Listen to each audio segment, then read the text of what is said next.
الحمد لله رب العالمين.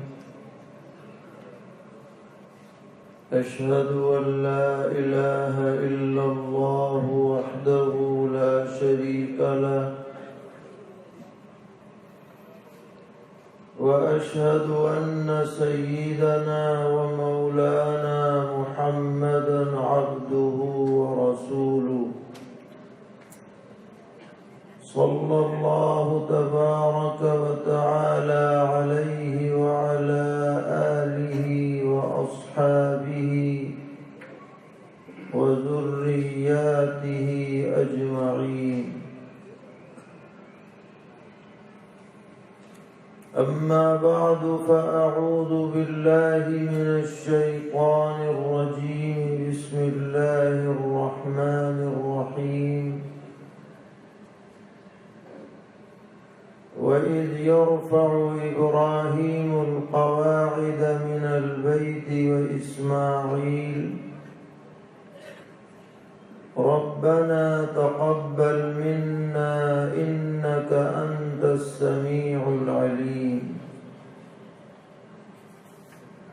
ربنا واجعلنا مسلمين لك ومن ذريتنا أمة مسلمة لك وأرنا مناسكنا وتب علينا إنك أنت التواب الرحيم. صدق الله مولانا العلي العظيم. معزز علماء کرام، طلبہ عزیز، بزرگوں اور بھائیوں، اور پس پردہ ہماری مائیں اور بہنیں،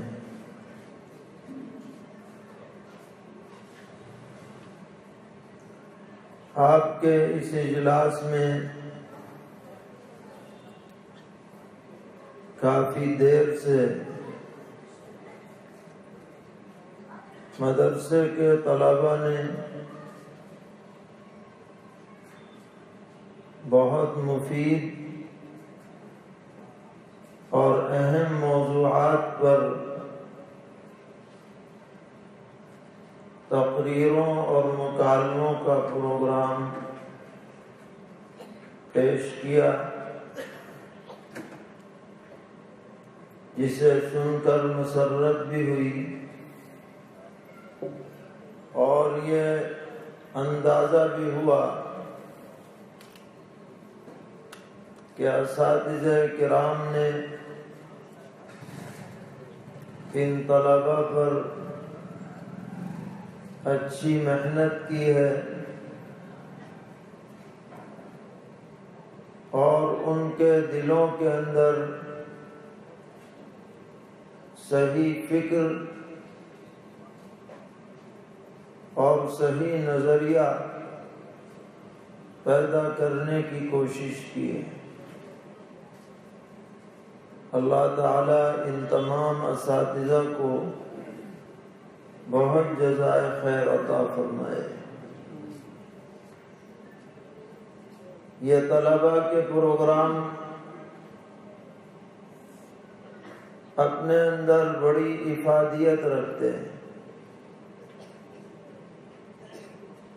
خاص کر دو وجوہات سے۔ ایک وجہ تو یہ ہے کہ اللہ تعالی نے ہر آدمی کے دل میں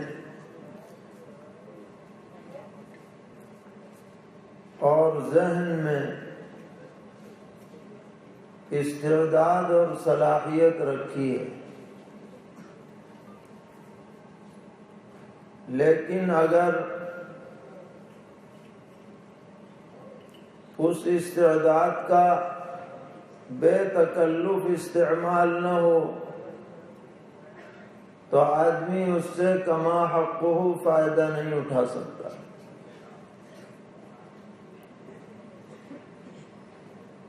اور یہ آدمی کی فطرت ہے کہ کسی چھوٹے سے چھوٹے کام کو مجمع عام میں انجام دینے سے ایک طرح کی جھجک ہوتی ہے۔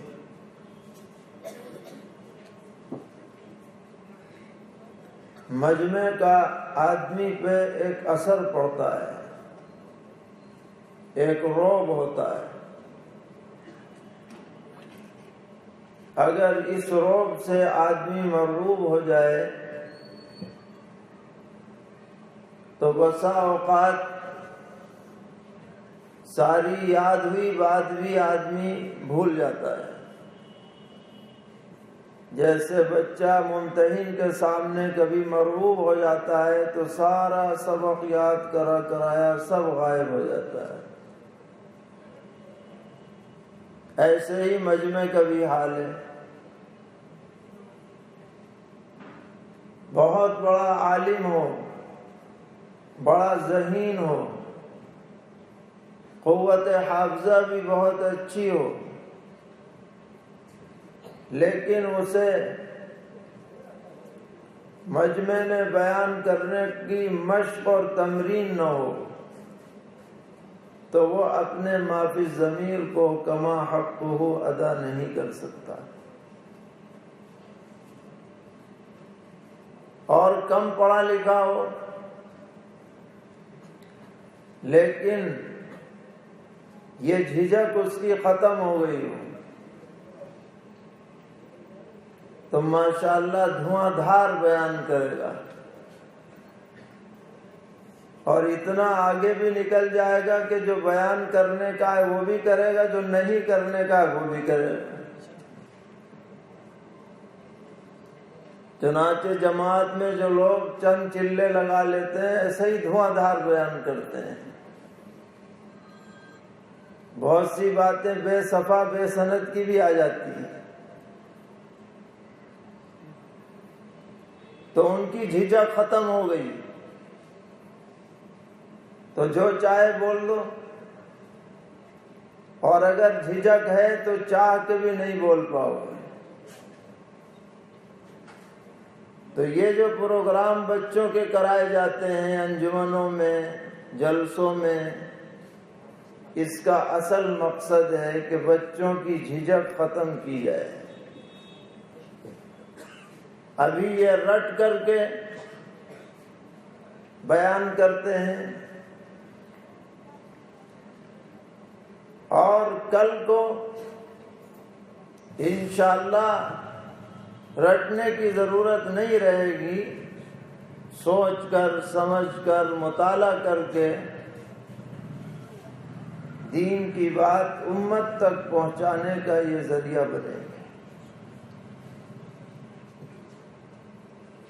دوسرا فائدہ اس کا یہ ہے کہ بچپن میں جو بات یاد کر لی جاتی ہے وہ مرتے دم تک آدمی بھولتا نہیں۔ بچپن کا جو ذہن ہے وہ خالی پیالے کی طرح ہے، چنانچہ جو بچے کم عمری میں حفظ کر لیتے ہیں ان کو قرآن زیادہ یاد رہتا ہے بنسبت بڑی عمر میں حفظ کرنے والوں۔ تو اب اس زمانے میں ان بچوں کو اور ان طلبہ کو جو بات رٹا دی جائے، دینی صحیح معلومات ان کے ذہن و دماغ میں رچا اور بسا دی جائیں، تو اگرچہ یہ اس وقت انہیں پوری طرح نہ سمجھ پائیں لیکن اس یاد رکھنے اور کرنے کی وجہ سے آئندہ کی زندگی میں یہ چیز انہیں فائدہ پہنچائے گی۔ اس لیے یہ سلسلہ ہمارے بزرگوں نے شروع کیا مدارس میں، انجمنوں کا، کہ تقریر کی بھی مشق ہو، گفتگو کی بھی مشق ہو، اور بہت سے مدارس میں تحریری مشق کا بھی سلسلہ ہے، کچھ چھوٹے چھوٹے مضامین لکھوائے جاتے ہیں، دیواری پرچے شائع ہوتے ہیں۔ یہ بھی ایک ذریعہ ہے دین کی اشاعت کا، بلکہ ایسا ذریعہ ہے جو باقی رہنے والا ہے۔ آدمی اگر ملت کی، قوم کی ضرورت سمجھتے ہوئے دین کی باتیں مضمون میں لکھ دے، کتاب میں لکھ دے، جو امت کے فائدے کے لیے ہوں، تو وہ دنیا میں نہیں بھی رہے گا، پھر بھی اس کے لیے یہ چیز اجر و ثواب کا سبب بنتی رہے۔ تو ہم ان تمام منتظمین اور اساتذہ کو اور ان طلباء کو جنہوں نے پروگرام پیش کیا، مبارکباد پیش کرتے ہیں، دعا کرتے ہیں کہ اللہ تعالی ہم سب کو اپنی تمام صلاحیتیں دین کے لیے استعمال کرنے کی توفیق عطا فرمائے۔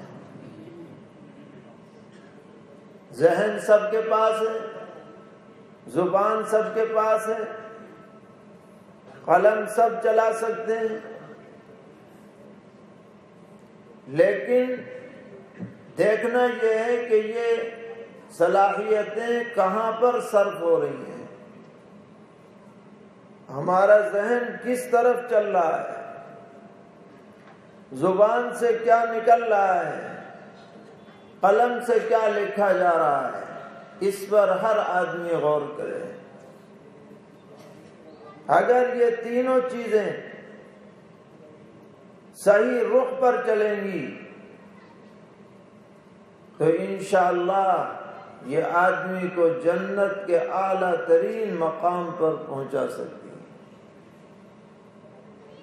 ذہن بھی صحیح رخ پر چلے، زبان بھی صحیح رخ پر چلے، قلم بھی صحیح جانب چلے۔ اللہ نے یہ توفیق عطا فرمائی ہے اہل مدارس کو، اس سے جتنا بھی فائدہ اٹھا لیں اس میں کمی نہیں کرنی چاہیے۔ اس وقت ہم نے آپ کے سامنے قرآن پاک کی چند آیات تلاوت کی ہیں، اور یہ ارادہ ہے کہ ان کی روشنی میں کچھ ضروری باتیں عرض کی جائیں۔ دعا کیجئے کہ اللہ تعالی کہنے سننے سے زیادہ عمل کی توفیق عطا فرمائے۔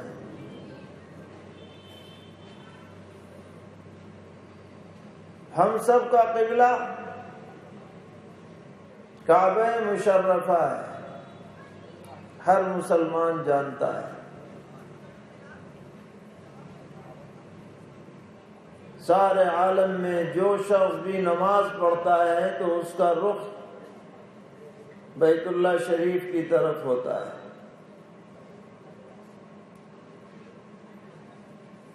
اور حج کی عبادت جو انجام دی جاتی ہے اس کا رکن اعظم طواف ہے، جو بیت اللہ شریف کے ارد گرد کیا جاتا ہے۔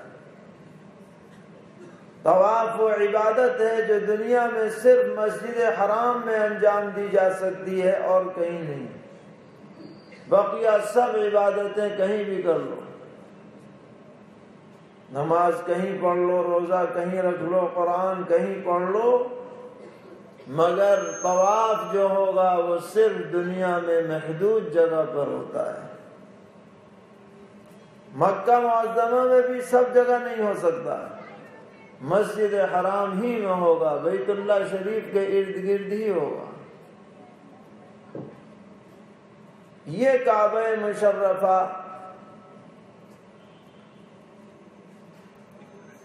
ہمیشہ سے اس طرح نہیں تھا جیسے آج ہمیں نظر آتا ہے۔ بلکہ اس کی مختصر تاریخ یہ ہے کہ اللہ تعالیٰ کو جب زمین کی پیدائش منظور ہوئی تو اسی بیت اللہ شریف کی جگہ پر سب سے پہلے بلبلہ سا اٹھا، وہیں سے ساری زمین پھیلائی گئی، اور اس کے بالکل سیدھ میں آسمان پر البیت المعمور ہے جو فرشتوں کا قبلہ ہے، جہاں ہر روز 70,000 فرشتے عبادت کے لیے جاتے ہیں، اور جو ایک مرتبہ چلا گیا قیامت تک دوبارہ اس کا نمبر نہیں آنے والا ہے۔ اسی کی بالکل سیدھ میں دنیا میں یہ کعبہ مشرفہ کی زمین ہے۔ سیدنا حضرت آدم علی نبینا وعلیہ الصلاۃ والسلام نے اللہ کے حکم سے بیت اللہ شریف کو 4 دیواری میں محدود کیا، اور وہ 2-3 ہاتھ کی 4 دیواری تھی بغیر چھت کے، بس گھیر دیا ایسے ہی۔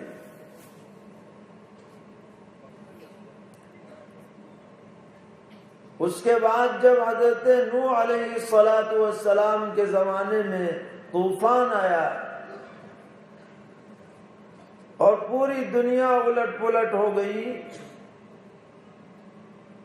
تو یہ جگہ بھی مٹی میں دب گئی، اوپر سے پتہ ہی نہ چلا کہاں ہے۔ اسی پر ایک عرصہ گزر گیا، تاں کہ سیدنا حضرت ابراہیم خلیل اللہ، بھئی آواز ٹھیک کرو، کم کرو اسے، علی نبینا وعلیہ الصلاۃ والسلام کو اللہ تعالیٰ نے حکم دیا کہ اپنی زوجہ مطہرہ اور اپنے نور نظر زوجہ حضرت ہاجرہ اور نور نظر حضرت اسماعیل علی نبینا وعلیہ الصلاۃ والسلام، جو بالکل دودھ پیتے بچے تھے، ان کو میرے گھر کے قریب، جو اس وقت بالکل جنگل بیابان ویران علاقہ تھا، وہاں چھوڑ کے آ جاؤ، نہ آدم نہ آدم زاد۔ کوئی اور ہوتا تو 1000 تعویلیں کرتا، مگر وہ اللہ کے خلیل تھے، اور خلیل کا حال یہ ہوتا ہے سر تسلیم خم ہے جو مزاج یار میں آئے، فوراً چل پڑے، اور وہاں پہنچ کر اپنی چہیتی زوجہ اور اپنے چہیتے نور نظر کو اللہ کے حوالے کر کے واپس ہونے لگے۔ حضرت ہاجرہ نے فرمایا، یہاں جنگل میں ہمیں چھوڑ کے کہاں جا رہے ہیں؟ کئی مرتبہ کے فرمانے پر جواب ملا کہ اللہ کا حکم یہی ہے۔ تو ٹھیک ہے، جب اللہ کا حکم یہ ہے تو وہی انتظام بھی فرمائیں گے۔ تفصیل ہے کہ توشہ ختم ہو گیا، نہ پانی نہ زاد راہ، اسماعیل علیہ السلام بھوک سے بیتاب، ماں کی ممتا کو قرار نہیں آ رہا، پانی کی تلاش میں کبھی صفا پہ کبھی مروہ پہ چکر لگا رہی ہیں۔ بالآخر اللہ تعالی نے وہاں سے زمزم کا چشمہ جاری کیا۔ آج تو وہ چھوٹا سا چشمہ لگتا ہے، اگرچہ اندر سے اتنا بڑا ہے کہ لاکھوں کروڑوں گیلن پانی نکلتا ہے، کبھی خشک نہ ہوا نہ ہوگا انشاءاللہ۔ پیغمبر علیہ السلام نے فرمایا کہ حضرت ہاجرہ نے اس چشمے کو گھیر دیا مٹی سے، اگر اس وقت نہ گھیرتی تو یہ بڑی جھیل بن جاتی۔ پھر وہاں پر قبیلہ بنو جرہم آباد ہوا، اور اسماعیل علیہ السلام کی ان میں شادی ہوئی۔ حضرت ابراہیم علیہ السلام ایک مرتبہ خبر لینے کے لیے تشریف لائے۔ اسماعیل علیہ السلام کے گھر پہنچے تو آپ گھر پر نہیں تھے۔ بیگم سے پوچھا کہاں گئے ہیں؟ کہ شکار کو گئے ہوئے ہیں۔ کہ بھائی کیسی گزر رہی ہے؟ تو بیگم نے کہا بڑی تنگی ترشی میں گزر رہی ہے، بہت پریشانی کا معاملہ ہے۔ ابراہیم علیہ السلام نے وہ تو پہچانی نہیں کہ کون ہے۔ انہوں نے یہ کہا کہ جب وہ واپس آئیں تو یوں کہہ دینا کہ ایک صاحب آئے تھے، وہ کہہ گئے چوکھٹ بدل دو۔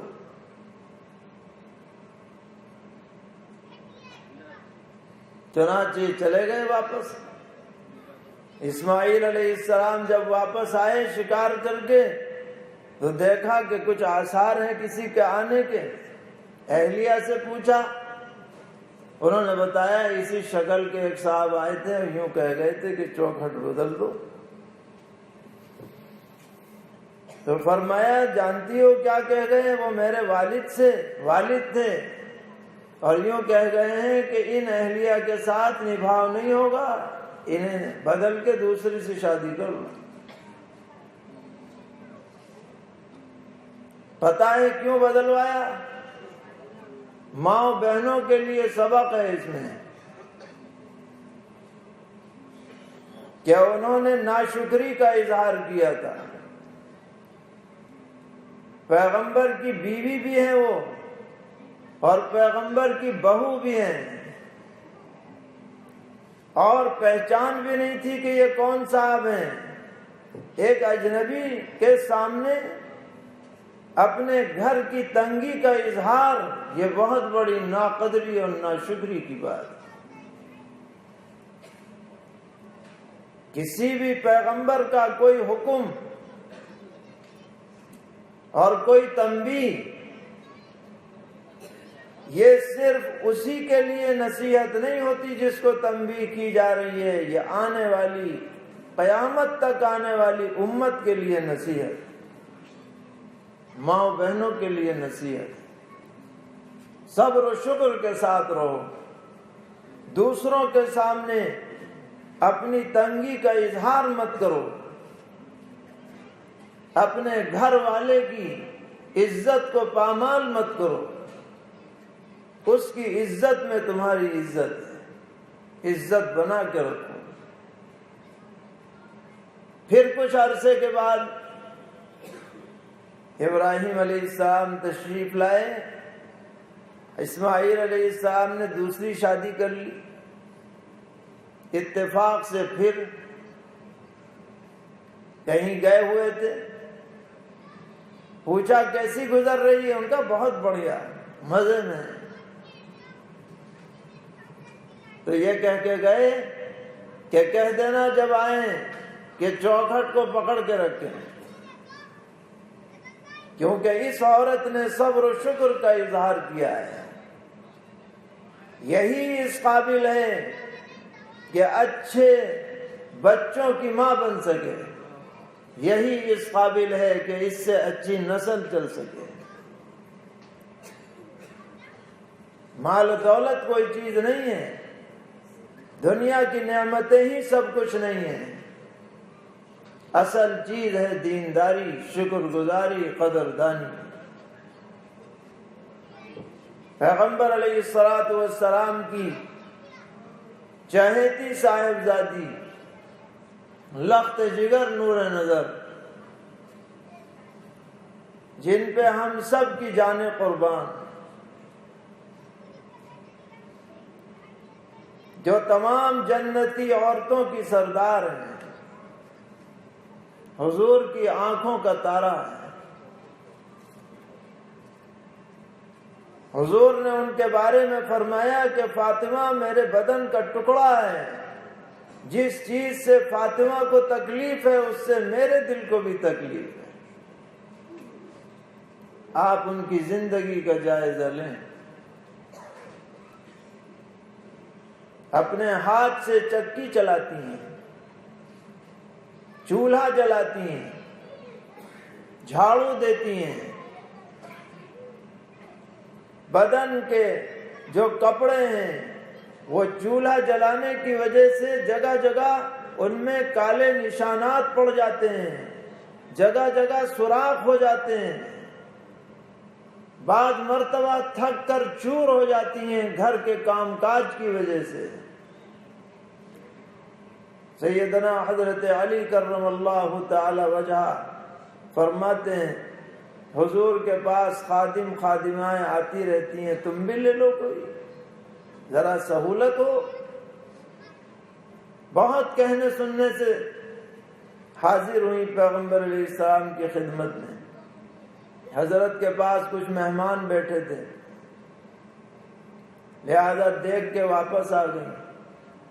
حضور کی نظر پڑ گئی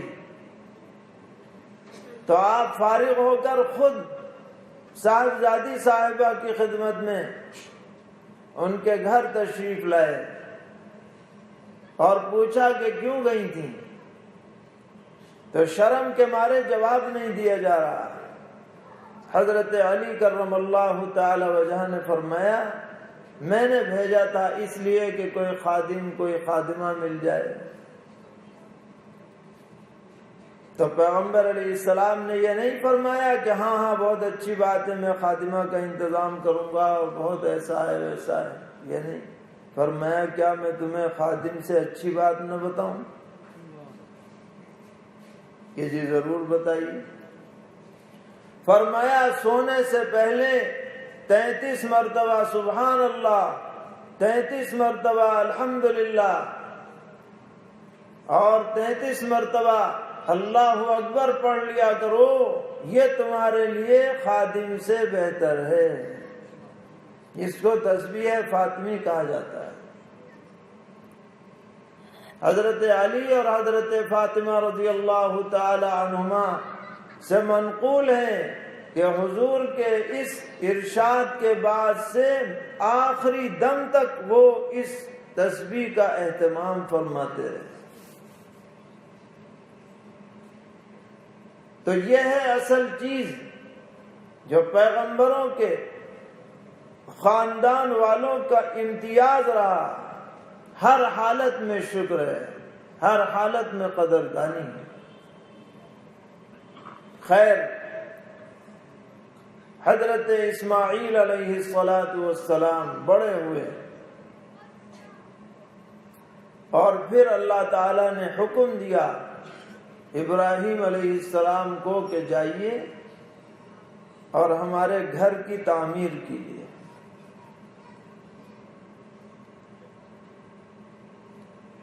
ابراہیم علیہ السلام تشریف لائے اور اسماعیل علیہ السلام کو ساتھ لیا، اور حضرت جبرائیل علیہ السلام نے ان بنیادوں کو ظاہر فرمایا جو بنیادیں طوفان نوح میں دب چکی تھیں، اور یہ دونوں باپ بیٹے بیت اللہ شریف کی تعمیر میں ایک دوسرے کا ہاتھ بٹانے لگے۔ آپ نے دیکھا ہوگا جو عمرہ حج کرنے گئے ہیں لوگ، کہ بیت اللہ شریف کے سامنے ایک شیشے کے خول میں مقام ابراہیم جسے کہا جاتا ہے، وہاں پتھر ہے، اس پتھر میں قدم کے نشانات ہیں۔ دیکھا ہے آپ نے کہ نہیں؟ یہ وہ پتھر ہے جس پر کھڑے ہو کر کے ابراہیم علیہ السلام نے بیت اللہ شریف کی تعمیر کی، اور منقول ہے کہ یہ جیسے جیسے دیوار اٹھتی تھی یہ پتھر بھی اٹھتا رہتا تھا، گویا یہ اللہ کی بنائی ہوئی لفٹ تھی۔ اس وقت بھی جو تعمیر ہوئی تھی وہ صرف دیواروں کی تعمیر تھی، اور اس تعمیر میں حتیم کا حصہ بھی شامل تھا، چھت نہیں تھی اس میں۔ اتنی ہی تعمیر جب ہو چکی تو ایک بڑا کام اللہ کے فضل سے انجام پایا،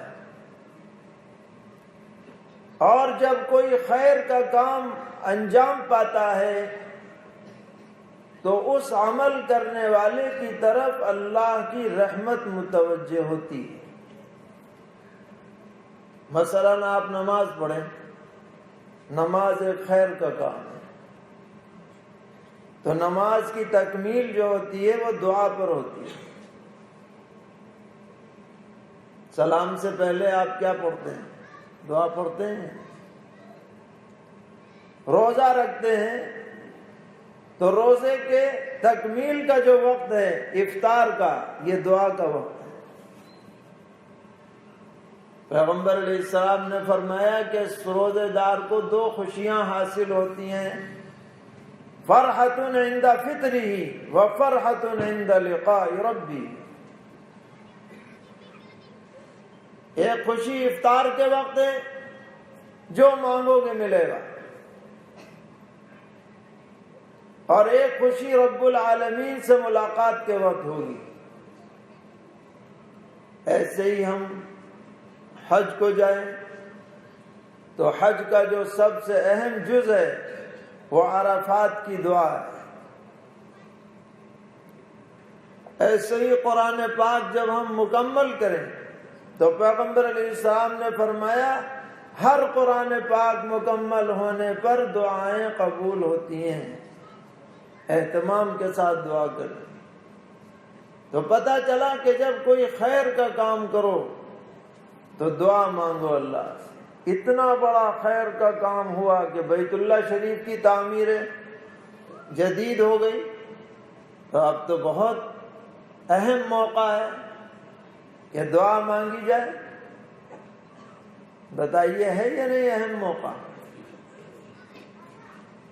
تو کیا دعا مانگی؟ کئی دعائیں مانگ لی ہیں ایک ساتھ، اور یہ سب دعائیں مقبول ہو گئی۔ پہلی دعا تو مانگی ربنا تقبل منا انک انت السمیع العلیم، کہ اے ہمارے رب یہ ٹوٹی پھوٹی جو خدمت ہم سے لی گئی ہے آپ اسے قبول فرما لیجیے، بے شک آپ سننے والے جاننے والے ہیں۔ اس سے ہمیں نصیحت ملی، کتنے ہی بڑے سے بڑا کام کیوں نہ کر لو، کسی ذوم میں مت رہو، عاجزی کے ساتھ اللہ سے درخواست کرو، الہ العالمین آپ ہی قبول کریں گے تو کام بنے گا۔ پہلا جملہ دعا کا یہ ہے۔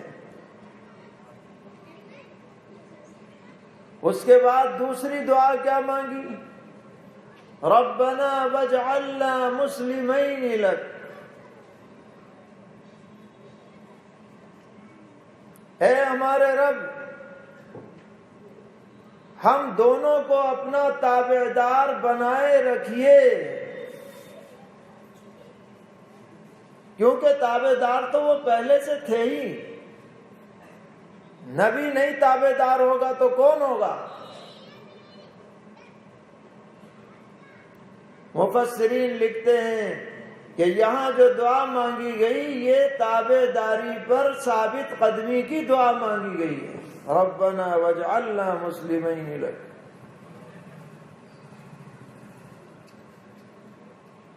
کتنی دعائیں ہو گئیں؟ بتاؤ بھائی کتنی ہو گئیں؟ تیسری دعا ہے جس کے لیے ہم نے یہ آیت آپ کو پڑھ کے سنائی کہ پیغمبر جب دعا کر رہے ہیں تو تیسرے نمبر پر کیا دعا کی؟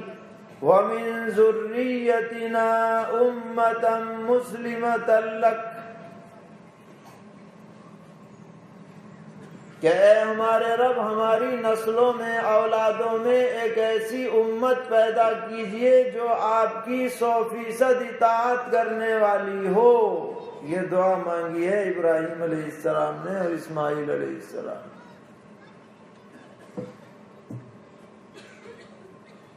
تو جب پیغمبر یہ دعا مانگ رہے ہیں ان کو فکر ہے اپنی امت کی، اپنی اولاد کی، اپنی نسلوں کی، اپنے آنے والے بچوں کی، حالانکہ وہ پیغمبروں کا خاندان ہے. تو ہمیں تو بدرج اولا اپنے نسلوں کے ایمان دین کی ضرور فکر ہونی چاہیے. اس جملے سے یہ ہمیں تنبیہ ہوئی، نصیحت ملی. وَمِن ذُرِّيَّتِنَا أُمَّةً مُسْلِمَةً لَكَ. اور آج یہ جو مدارس و مکاتب کا نظام ہے یہ اسی دعا کی تکمیل کے لیے ہے. وَمِن ذُرِّيَّتِنَا أُمَّةً مُسْلِمَةً لَكَ. ابراہیم علیہ السلام جب بھی دعا کرتے ہیں تو اپنی نسلوں کے بارے میں ضرور کرتے ہیں. دوسری جگہ قرآن میں ہے رب اجعلنی مقیم الصلاة ومن ذریتی، اے میرے رب مجھے بھی نمازی بنائیے، میری نسلوں کو بھی نمازی بنائیے. تو جب پیغمبر اپنے نسلوں کی فکر کر رہے ہیں تو ہمیں بھی فکر کرنی ہے. اور یاد رکھیے گا آپ دنیا کی اعلیٰ سے اعلیٰ ڈگری بچوں کو دلا دیں، اعلیٰ سے اعلیٰ تعلیم دلا دیں، ہم منع نہیں کرتے، لیکن اگر ان کا دین ایمان قرآن محفوظ نہیں ہے تو یہ سب چیزیں بیکار ہیں. ان کے اندر پر کاہ کا بھی وزن نہیں، مچھر کے پر کے برابر بھی حیثیت نہیں. اس لیے ہر مسلمان کی یہ ذمہ داری بنتی ہے کہ جس طرح خود وہ اسلام پر ثابت قدم ہے اپنی نسلوں کو اسلام پر ثابت قدم کرنے کا انتظام کرے جیسے بھی ہو. پھر اگلی دعا کی وَأَرِنَا مَنَاسِكَنَا، اور اے ہمارے رب ہمیں اپنی عبادت کرنے کے طریقے سمجھائیے، بتلائیے. خاص طور پر حج کے جو مناسک ہیں، کیسے رکن ادا کیا جائے، کیسے طواف کیا جائے، کیسے منا میں قیام کیا جائے، کیسے قربانی کی جائے وغیرہ، وہ سب مناسک میں آتے ہیں. اس سے یہ بھی پتہ چلا کہ جو بھی عبادت بنے گی وہ اللہ کے بتانے اور بنانے سے بنے گی.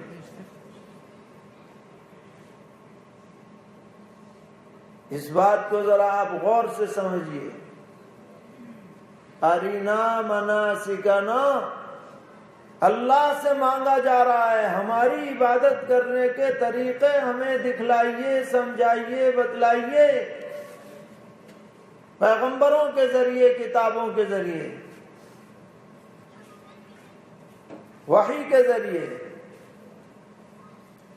اس سے بطور مفہوم کے یہ بات سمجھ میں آئی کہ جس دین کے کام کا وحی سے ثبوت نہ ہو، اس پر لاکھ دین کا لیبل لگایا جائے، وہ دین نہیں بن سکتا، وہ منسک نہیں بن سکتا، وہ دھوکہ ہے۔ اس کی مثال نقلی نوٹ کی طرح ہے۔ ایک وہ نوٹ ہے جو سرکاری ہے، جس پہ ریزرو بینک آف انڈیا کی مہر لگی ہوئی ہے، گورنر کے اس پہ دستخط ہیں، وہ نوٹ ہر جگہ چلے گا، اس سے بدلہ ملے گا، اس سے کرایہ ادا ہوگا، اس سے آپ خرید و فروخت کر سکیں گے۔ اور ایک وہ نوٹ ہوتا ہے جو بچے چورن کے بدلے میں نوٹ لے کے آتے ہیں۔ کبھی کبھی وہ نوٹ دیکھنے میں بہت اچھے کاغذ کا ہوتا ہے، سرکاری نوٹ سے بھی اچھا کاغذ معلوم ہوتا ہے۔ کیوں بھائی؟ دیکھا ہے کبھی؟ ایک مرتبہ ہمارے ہاں چھوٹا بچہ وہ بہت سارے نوٹ لے آیا اور کہنے لگا میں تو بڑا مالدار ہو گیا، دیکھیے اتنے سارے نوٹ ہیں میرے پاس۔ لیکن ظاہر ہے کہ ان نوٹوں کو لے کے آپ دکاندار کے پاس جائیں گے تو وہ انہیں ردی کھاتے میں ڈال دے گا، اور زیادہ ہیل حجت کرو گے تو مقدمہ قائم ہو جائے گا بغاوت کا۔ تو جس طریقے پر نقلی نوٹ نہیں چل سکتا، اسی طرح من گھڑت عبادات دین میں نہیں چل سکتی، مردود ہیں وہ، چاہے دیکھنے میں کتنی اچھی لگے۔ یہ بنیادی اصول یاد رکھنا ہے۔ اللہ تعالیٰ نے قرآن پاک میں یہ دعا جو ذکر فرمائی ابراہیم علیہ السلام کے ذریعے سے، اس میں یہ پیغام ہے۔ منسک جبھی بنے گا جب اللہ تعالیٰ اسے بنائیں گے، بتائیں گے۔ وَأَرِنَا مَنَاسِكَنَا، اور پھر دعا فرمائی وَتُبْ عَلَيْنَا إِنَّكَ أَنْتَ التَّوَّابُ الرَّحِيمُ۔ آپ ہماری طرف نظر کرم فرمائیے، بے شک آپ بہت زیادہ توجہ فرمانے والے، بہت زیادہ مہربان ہیں۔ اس میں اپنی عاجزی کا اظہار ہے کہ ہم لاکھ آپ کی تابع داری کریں مگر پھر بھی قصور تو ہو گئی، ہم انسان ہیں، ہم حق نہیں ادا کر سکتے، اس لیے توبہ کے بغیر چارہ کار نہیں۔ آپ نے سنا ہوگا علماء سے کہ نماز کے بعد پیغمبر علیہ السلام استغفار فرماتے ہیں، تو ذہن میں بات آتی ہے اتنا اچھا عمل کیا نماز اور اب استغفار ہونے لگا فوراً۔ لوگ تو یہ سمجھتے ہیں گناہ کر کے استغفار کرو، یہاں نیکی کر کے استغفار ہو رہا ہے۔ یہ اس لیے ہے تاکہ نیکی کر کے بھی آدمی عجب میں مبتلا نہ ہو کہ میں نے بڑا کام کر لیا۔ کچھ نہیں، اللہ کے حق کو تم ادا نہیں کر سکتے، فوراً معافی طلب کرو، جو قصور ہو گیا ہو اللہ تعالیٰ معاف کرے۔ اور اس کے بعد پھر اگلی آیت میں وہ دعا مذکور ہے جس میں ہمارے اور آپ کے سردار حضرت محمد مصطفیٰ صلی اللہ تعالی علیہ وسلم کی بعثت کا تذکرہ ہے۔ ربنا وابعث فیہم رسولا منہم الی آخر۔ پیغمبر علیہ السلام فرمایا کرتے تھے میں اپنے والد ابراہیم کی دعا اور اپنے بھائی عیسیٰ کی بشارت کا مظہر اتم۔ اس کی تفصیل کا یہاں موقع نہیں، تو ہمیں تو یہ بتلانا تھا اس پورے واقعے اور اس کے متعلق باتوں سے کہ ابراہیم علیہ السلام کو جب اپنی نسلوں کے ایمان اور دین کی فکر ہے تو ہمیں کیوں نہیں؟ ہمیں اور زیادہ ہونی چاہیے۔ اور اللہ کا بہت بڑا انعام اور فضل ہے کہ اس نے ہمارے اس بر صغیر میں یہ آزاد دینی مدارس کا نظام بزرگوں کے ذریعے قائم کرایا، اور ہم بغیر کسی مبالغے کے یہ بات کہہ سکتے ہیں کہ اللہ تعالیٰ نے ان مدارس کو دین کی بقا کا ذریعہ بنا دیا ہے۔